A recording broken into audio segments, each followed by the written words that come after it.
The events feature is a simple option for highlighting upcoming events. Draw attention to upcoming events your business is participating in or hosting, and users can save these events to their phone calendar so they don't miss out. Keep in mind that we also support the Events V2 feature, which offers advanced functionality. I definitely recommend to check both out before deciding which one you want to use.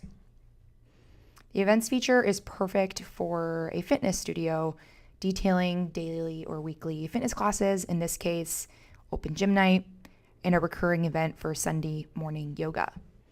You can also display concerts at your client's venue, showcase special happy hour nights for client's bar or restaurant, and so much more.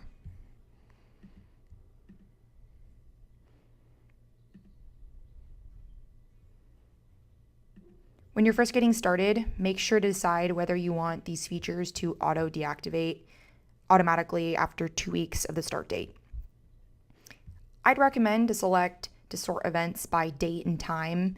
Makes a little bit more sense for the customer to find events effectively and quickly.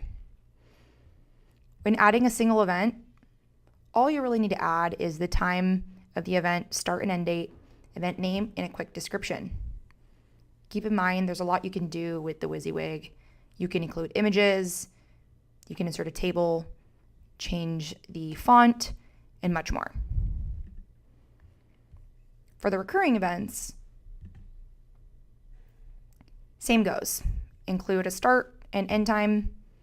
You'll decide what description you want to include in here.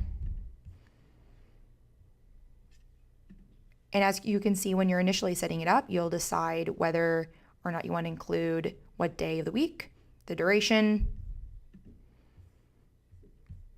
and we can see what that looks like here.